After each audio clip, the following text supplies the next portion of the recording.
Welcome to All Shark GDR Show! Salut YouTube! On se retrouve pour un petit feuilletage. Un feuilletage, alors c'est du PDF, hein, du livret de découverte de Elevatown, qui est en ce moment en financement participatif hein, sur Ulule. Et donc, ça va être édité, en tout cas le financement est porté par Agathe Édition. C'est un jeu dont je vous ai déjà parlé il y a quelques temps, hein, et on va jeter un œil ensemble à ce kit découverte, hein, le livret découverte de Elevatorn. Alors, je vais pas mentir, moi qui ai des soucis de lecture, de par ma dyslexie, de par ma dysorthographie et tout ça, j'aime beaucoup la DA, mais à la lecture, j'ai trouvé, par exemple, cette page-là, j'ai eu beaucoup de mal à la lire, de base. Donc voilà, j'ai dû zoomer, tout ça, je trouve que alors c'est sympa, parce que voilà, surlignage et ainsi de suite et autres, mais pour quelqu'un qui est 10 comme moi, c'était pas forcément le plus facile à lire et j'avoue que aller au bout de cette page a été un petit peu fatigant. Le reste allait mieux, alors peut-être aussi parce que c'est le noir sur bleu qui ressort moins bien, mais voilà, je tiens en tout cas à le dire, hein, pour les gens qui seraient, peut-être 10 ou autres. Si vous-même vous trouvez que vous avez du mal, bah, sachez que vous n'êtes pas seul parce que moi aussi. Cependant, cette partie-là, c'est une présentation très succincte de l'univers. On nous parle justement donc, Elevatown, hein, qui est dans le New York des années 30, entre Little Italy et Bowery. Donc, les habitants de cette ville sont des cartoons, hein, donc des toons vivants.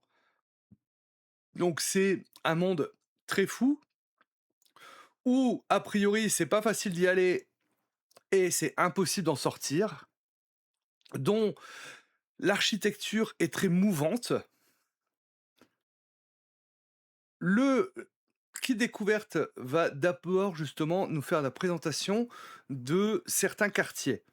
Je pense qu'on en aura plus avec le livre de base, hein, mais voilà, on a la présentation de certains quartiers avec déjà dans un premier temps, on nous explique hein, que bah, au niveau justement de Elevatorn, hein, on a peut-être deux grosses factions. Donc déjà d'un côté, on a Archiduco, qui est donc le patriarche de la ville, hein, à la tête justement d'un gang de pas un gang, mais en tout cas d'une grande famille de canards, qui est partout là où on peut se faire du pognon.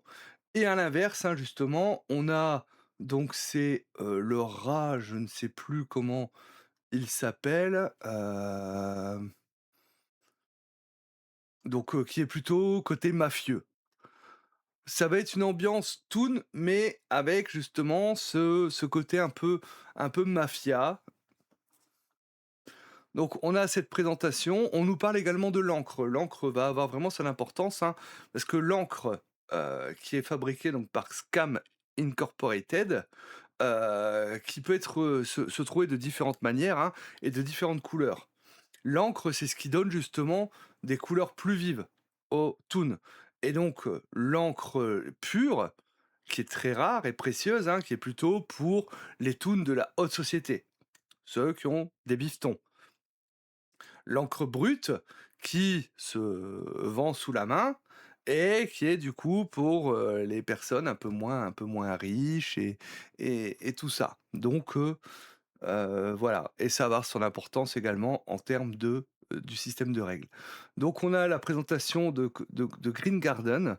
Donc c'est le quartier, où vous allez retrouver, bah, des maisons de jeux, des casinos, qui est justement et à chaque fois au niveau des quartiers, on va avoir la présentation d'un personnage emblématique, donc Luna Satana pour celui-ci.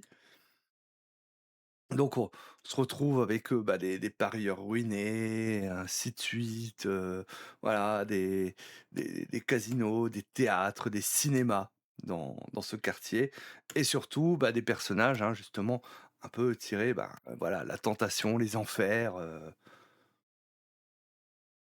hop. On a Choctopia, c'est le quartier industriel. C'est des usines qui recrachent des fumées, il y a des pylônes électriques un peu partout crépitants, et ainsi de suite, hein. Le ciel a des teintes plus vives, hein, parce que justement, c'est les substances chimiques qui sont rejetées et ainsi de suite, hein. Et donc là, le personnage qu'on nous présente, c'est Lola Lagoon. Donc là, c'est un quartier qui est beaucoup plus pauvre dans Elvatown. On a l'exposition scientifique, hein, qui a priori est une sorte de parc d'attractions où on nous présente des choses avec des bobines magnétiques. Donc ça m'a fait penser un peu à Tesla, donc qui a été inventé justement par le docteur Grumpo, donc au niveau de l'exposition de ce parc d'attractions.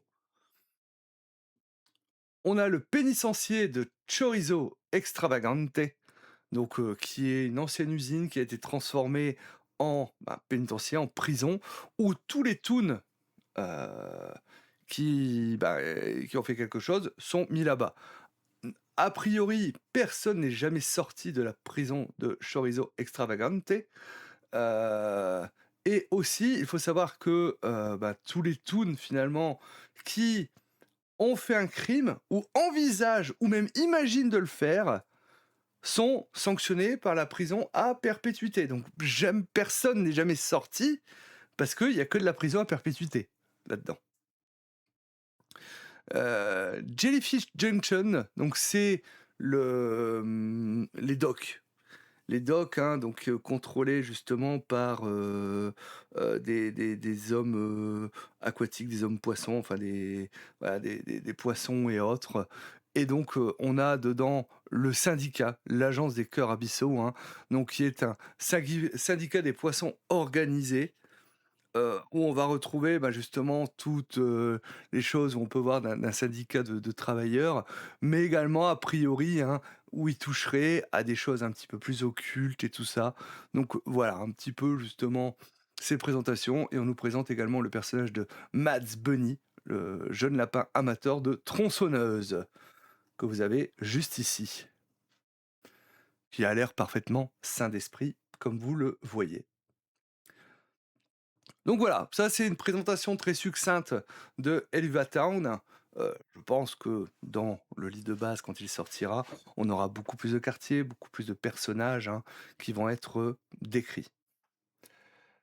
Et donc, faut savoir que quand vous allez faire votre toon, alors là, on regardera parce qu'on a des pré-tirés, on ira jeter un œil, hein, mais vous allez choisir d'abord une catégorie de toon. La catégorie de toon, elle est plus, liée à l'apparence physique qu'autre chose. Concrètement, ça va pas changer grand chose dans votre personnage, à part a priori ce que j'ai pu comprendre, parce qu'il y a pas la création de personnage dans le Quai Découverte, au niveau des combines. Les combines, c'est en gros les pouvoirs spéciaux que les toons peuvent utiliser.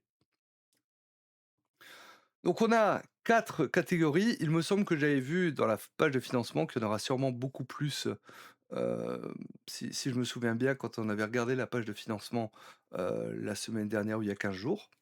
Je crois que c'était, il y a 15 jours. Non, c'était la semaine dernière, je dis des bêtises.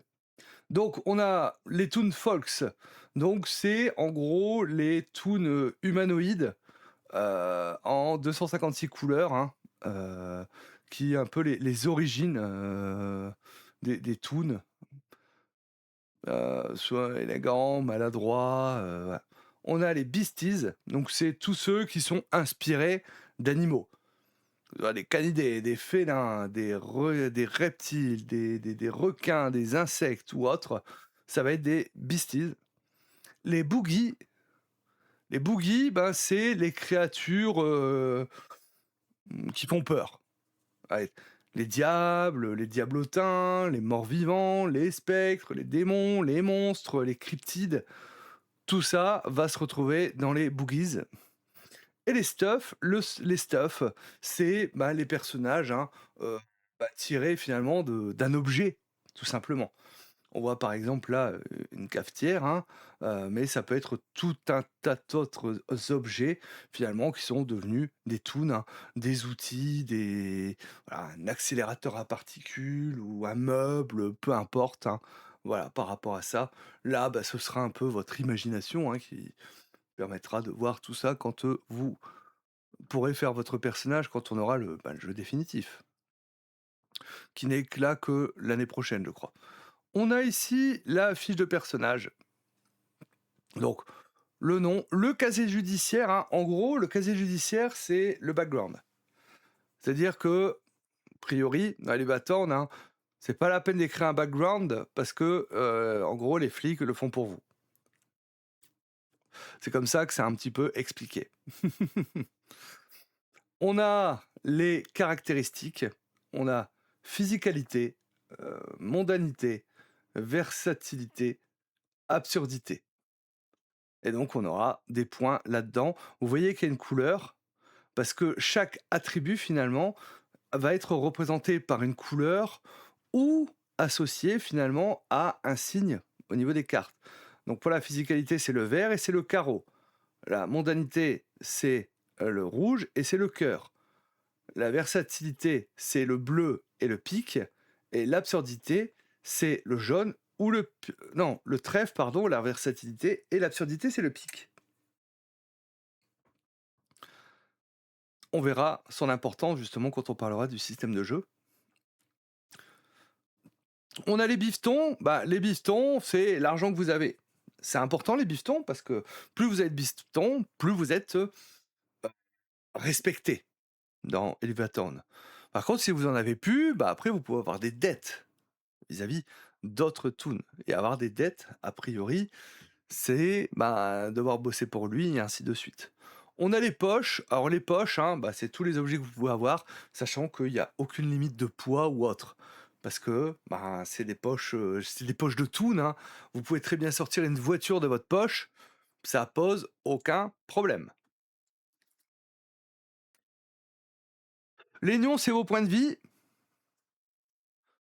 Le désaturé, ça on y reviendra. Les combines, c'est vos justement, c'est vos pouvoirs spéciaux. Ça, on verra, je pense quand on regardera les pré-tirés. Parce qu'il n'y a pas vraiment d'exemple là dans ce livre. J'adore cette idée de voiture dans la poche. Bah ouais, non mais c'est des toons, hein. Moi j'ai grandi avec, les Looney Tunes, la Warner, Tiny Toon, les Animaniacs et tout ça, donc c'est pour ça, moi je rentre vite dans ce genre d'univers et j'ai tous les codes pour ça. Voilà, là, vous avez les explications que je vous ai données un petit peu. On a juste le désaturé, en fait, hein, c'est que, bah, on a justement, l'histoire de cette encre. Bah, quand vous prenez de l'encre brute, vous allez vous retrouver désaturé. Désaturé, c'est-à-dire que quand vous allez prendre de l'encre, ça va vous donner un bonus, mais l'action d'après, bah, vous allez avoir le contre-coup. On revient là-dessus quand on parlera des règles. Pour jouer à Elevatorn, il vous faut un jeu de cartes. Un jeu de 56 cartes avec les jokers, hein, dans le jeu, hein. Chacun a son jeu, donc on peut même jouer du coup en distanciel, hein, mais chacun doit avoir du coup son petit jeu de cartes. Et quand vous allez faire une action, bah, vous allez tirer 2 cartes de base. Vous allez additionner les, les 2 cartes et vous devez dépasser la difficulté qui est annoncée justement par le MJ. Le MJ qui est appelé l'animateur dans ce jeu, tout simplement. Alors là, vous allez sûrement me demander la question que moi je me suis posée, c'est mais du coup les valeurs, combien ça coûte? Roi, reine, valet, l'as, combien ça compte de points?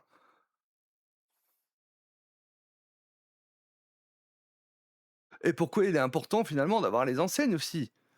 Carreau, cœur, trèfle, pique. Bah, vous voyez que finalement, ça représente votre caractéristique. Donc si vous faites un jet, par exemple, de physicalité, que vous tirez un 7 de carreau et un 2 de trèfle, Donc vous additionnez, 7 plus 2, ça vous fait 9. Mais comme vous avez tiré un carreau et que vous êtes sur une action de physicalité, vous allez avoir de base un plus 1. Parce que, justement, et ça, c'est cumulatif. C'est cumulatif, si vous avez tiré justement 2 carreaux, ben, ça vous fait un plus 2. Donc voilà, concrètement. Les valeurs valent 10 points. L'As vaut 1 point. Voilà, ça, comme ça, c'est clair. Si vous tirez un joker, parce que je vous ai dit, le joker reste dans le jeu, le joker, bah, il peut avoir la couleur que vous voulez. Donc, et c'est aussi 10 points. Si je dis pas de bêtises, là j'ai un petit doute, hein, mais je crois que c'est ça. C'est 10 points aussi pour un joker. Mais vous allez choisir la valeur. En général, bah, vous allez choisir, hein, la couleur dans laquelle vous avez fait justement votre action, pour avoir en plus un plus 1. Pour vous aider pendant un test, vous pouvez utiliser de l'encre. L'encre, comme je vous ai dit, a une couleur. Donc vous utilisez toujours pour votre action de physicalité, vous utilisez de l'encre verte. Donc en gros, bah, vous allez être un peu plus pimpant en vert le temps de votre action, sachant que quand vous utilisez de l'encre, tout le monde le voit en gros, que vous utilisez de l'encre. Ça se voit. Et vous allez tirer 3 cartes. Mais l'action suivante, vous n'allez plus en tirer qu'une seule. Vous allez être désaturé, justement. C'est là où je voulais en venir, hein. C'est ça le désaturé. C'est que le coup d'après, vous n'allez tirer qu'une seule carte. Donc c'est à double tranchant d'utiliser l'encre. Le jeu va nous expliquer qu'il y a 2 manières de résolution. Donc on a le règlement de compte. En gros, le règlement de compte, c'est phase de combat, grossièrement. Sachant que pendant un toon peut faire tenter un défi, tenter une attaque, mettre les bouts, donc c'est terminer son tour, utiliser un objet, utiliser une combine, dans l'ordre qu'il veut et ainsi de suite. Une fois que tous les toons joueurs ont joué, c'est au tour justement des toons du MJ, de l'animateur. C'est là où je me suis dit, faut tester, parce que est-ce que ça ralentit pas un petit peu le truc ou autre? Je pense en tout cas les premières fois, le temps qu'on prenne un petit peu en main, ça peut être un petit peu mécanique. Voilà. Bah, après il faut avoir de l'imagination ou autre parce que, ben, vous voyez, là, le pistolet qui sort un pistolet, qui sort un marteau, c'est possible dans les toons, tout à fait. Mettre les bouts en fait, hein, c'est fuir. Voilà, vous quittez la scène. Vous avez le droit de fuir. Par contre, on va se moquer de vous.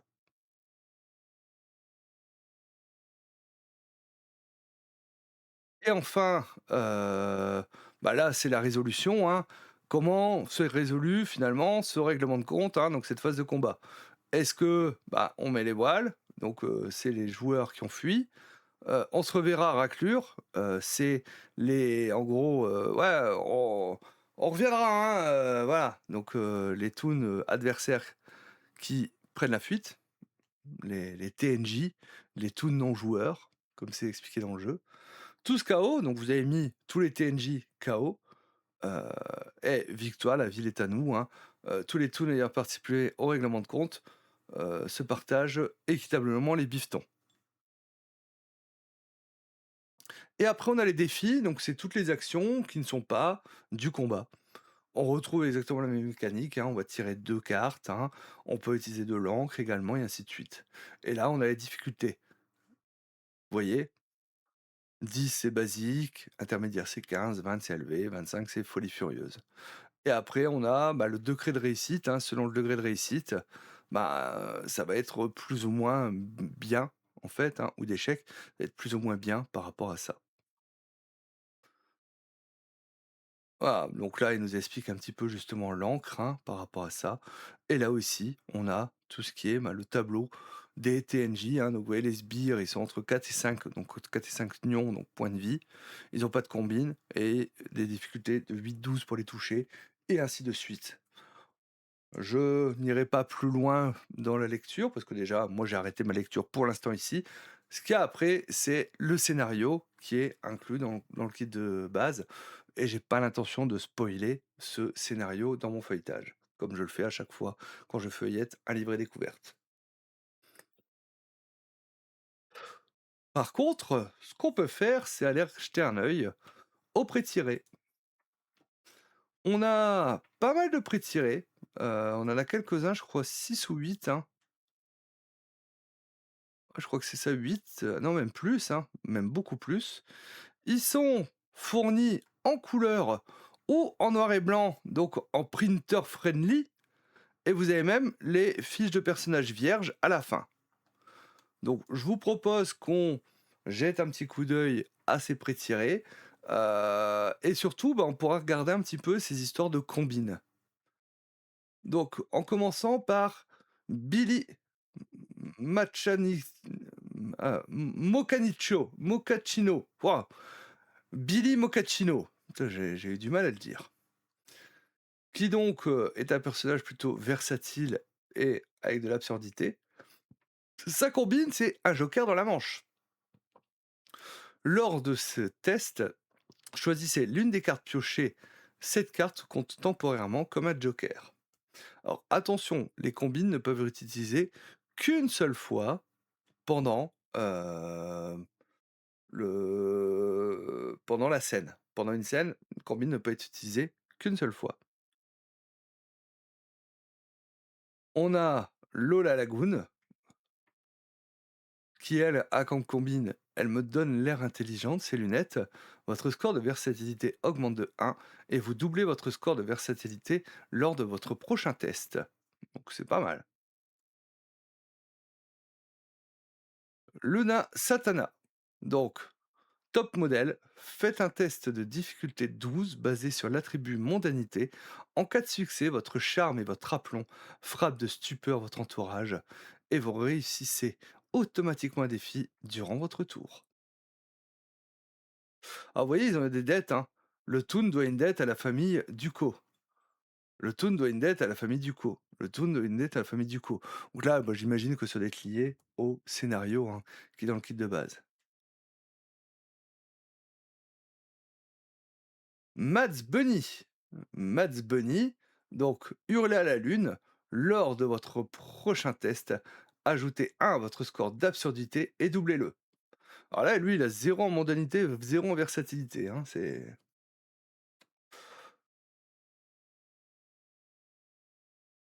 Maïté Molotov.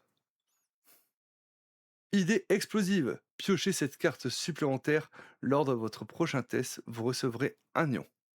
Puis recevez un ion, pardon. Ah, donc tu te fais exploser en gros. Timmy Tibia, Toon de haute naissance. Piochez vos cartes et choisissez une couleur. Les valeurs des cartes de la couleur choisie augmentent d'autant que le score de l'attribut correspondant, puis devenez désaturé. Pumpkin Spice, et pas Pumpkin Spice, hein, le jeu que l'on attend. Poker Face. Tous les toons participants au règlement de compte piochent une carte supplémentaire jusqu'à la fin du tour. Vous compris, l'animateur augmente de 5 la difficulté du test en cours. Coffee Head. Toute ressemblance avec un personnage qui aurait pu s'appeler dans un jeu vidéo Cuphead est sûrement totalement fortuite, hein. Roulette. Lors d'un test, choisissez une couleur, vert, jaune, bleu ou rouge, puis révélez la première carte de la pioche. Si elle est de la couleur choisie, vous pouvez l'ajouter aux cartes déjà piochées dans le cadre de ce test. Mick. Un scientifique qui s'appelle Mick. Toute ressemblance avec un scientifique qui pourrait s'appeler par exemple Rick serait sûrement totalement fortuite. Rocketman, si vous utilisez l'attribut absurdité lors de ces tests, vous pouvez également ajouter au résultat l'attribut de votre choix. Une fois par scène, vous pouvez voler, même si vous n'activez pas cette combine. Mika Mustardly. Voilà, pareil, hein. Toute ressemblance avec des personnages qui auraient pu s'appeler Satanas et Diabolo serait totalement fortuite. Parce que là, c'est un chat, donc ça n'a rien à voir, ça n'a rien à voir. Faust and Furious, ça par contre, ça me fait beaucoup rire. Le jeu de mots Faust and Furious comme combine, j'aime beaucoup. Si vous touchez un adversaire durant ce tour du règlement de compte, vous infligez 2 nions au lieu d'un. En outre, vous pouvez toujours piocher une carte supplémentaire lors d'un test si vous pilotez un véhicule. Mitchell le Vénusien. Bouclier spatial, vous ignorez un nion infligé à votre tour durant ce règlement de compte. Cette combine peut être utilisée durant un tour qui n'est pas le vôtre, donc pendant le tour des adversaires. Robot Blinder. Euh, toute ressemblance avec un robot qui s'appellerait Binder, par exemple, serait fortuite. Magnétisme. Lors d'un test, après avoir pioché vos cartes, révélez la carte du dessus de la pioche. Si la carte est de la même enseigne qu'au moins 2 cartes déjà révélées, elle vient s'ajouter aux autres. Chairdog Mode. Voyeur, vous pouvez regarder les 3 premières cartes de n'importe quel jeu et y remplacer dans l'ordre de votre choix. Cette combine peut être utilisée hors de votre propre tour. Ouh, tu peux même le faire à tes potes, ça. Spongy Kid. Franchement, je sais pas où ils ont trouvé cette inspiration d'avoir une éponge, peut-être qui vit sous l'eau, et qui mange des hot dogs de poisson. Jolie prise, vous pouvez respirer sous l'eau. Même sans activité, cette combine lors d'un test, après avoir pioché vos cartes, révélez la carte du dessus de la pioche. Si sa valeur est impaire, vous pouvez l'ajouter aux autres. Sinon, défaussez-la. Swimpy des Swimpies. C'est le truc, la girafe, là. Contrat en béton. Piochez une carte supplémentaire lors de ce test. Bah voilà, on va pas regarder. Hop. Tricky et Punker Boy. Wendy Fox. Voilà, donc vous voyez, on a quand même pas mal de prix tirés qui nous sont donnés avec chacun. Bon, certains, on retrouve leur inspiration, hein, parce que ça ressemble vraiment justement à un personnage au chien dans euh, Tom et Jerry, par exemple. Ça, c'est l'extraterrestre, hein, qu'on voit dans les Looney Tunes. Voilà, donc oui, hein, Cuphead. Donc, donc voilà. Mais c'est pas gênant. C'est pas gênant, hein. Donc voilà un petit peu pour le feuilletage de Elevatown. Moi, j'avoue que c'est un jeu qui me fait de l'œil. Bon, je l'ai pledge. Voilà. Et je vais, si j'arrive à trouver une petite table qui serait intéressée, j'ai bien envie de faire un petit actual play et peut-être vous le faire découvrir sur ma chaîne. Merci à vous d'avoir suivi cette vidéo. Je vous fais des bisous et à bientôt.